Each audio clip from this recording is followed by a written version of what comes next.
Next हम चलते हैं एक इम्पोर्टेंट डिजीज़ की तरफ, that is the coeliac disease. Coeliac disease important इस तरह है कि that it is an inflammatory disorder जो कि होता है जेनेटिकली प्रीडिस्पोज्ड इंडिविजुअल के अंदर, जो कि ग्लूटेन कंटेनिंग डाइट खाते हैं। अब ग्लूटेन किसके अंदर होता है? वीट के अंदर हो सकता है, इसके अलावा ओट के अंदर हो सकता है, बार्ले के अंदर हो सकता है, राई के अंदर हो सकता है। अब होता इस तरह है कि इसके अगेंस्ट ऑटो एंटीबॉडीज़ बनती हैं, जो कि जाके हमारी जो कि ब्रश बॉर्डर जो हैं वो हमारे उनको जाके डिस्ट्रॉय कर देती है। विलाय जो होते हैं हमारे, जो कि जहाँ से ऑब्जर्प्शन होनी होती है, उनको जाके डिस्ट्रॉय कर देते हैं। अब इसके क्लिनिकल फीचर्स की तरफ आते हैं। क्लिनिकल फीचर्स एज के हिसाब से डिफरेंट होते हैं। अब सबसे पहले आते हैं इन्फेंट के अंदर। इन्फेंट के अंदर diarrhoea, malabsorption and failure to thrive आता है। उसके बाद ओल्डर चिल्ड्रन के अंदर क्या आता है? Delayed growth, short stature and puberty delay. उसके बाद एडल्ट्स के अंदर क्या आता है? डायरिया आएगा। उसके बाद आपको ठीक है ना, आयरन डेफिशिएंसी हो सकती है, वेट लॉस हो सकता है, फोलेट डेफिशिएंसी हो सकती है। जब जब ज़्यादा आयरन की रीअब्जॉर्प्शन नहीं होगी, इसके अलावा फोलेट की रीअब्जॉर्प्शन नहीं होगी, तो आपको माइक्रोसिटिक मैक्रोसिटिक दोनों तरह के एनीमियाज प्रोड्यूस होंगे, वेट लॉस होगा, टायर्डनेस होगी। ये सारी चीज़ें आपको एडल्ट्स के अंदर आएंगी।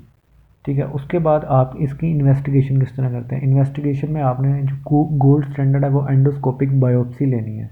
4 बायोप्सियाँ लेते हैं वहाँ से ड्यूडिनम से, और एक लेते हैं ड्यूडिनल बल्ब से। आपको बायोप्सी पे क्या दिखेगा?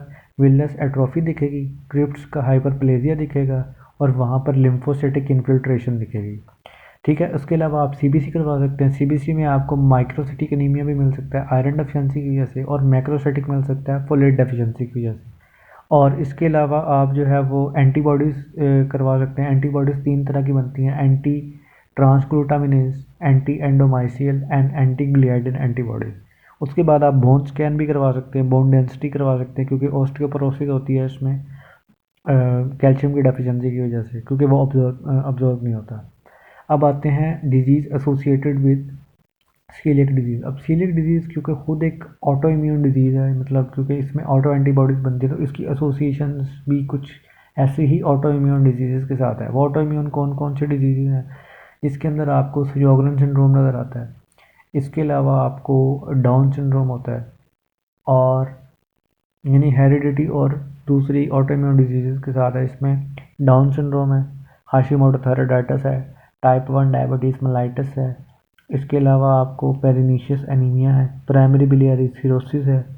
इसके अलावा लिम्फोमा के अंदर होती है, squamous cell carcinoma of oesophagus होती है, स्मॉल बाउल कार्सिनोमा के अंदर होती है।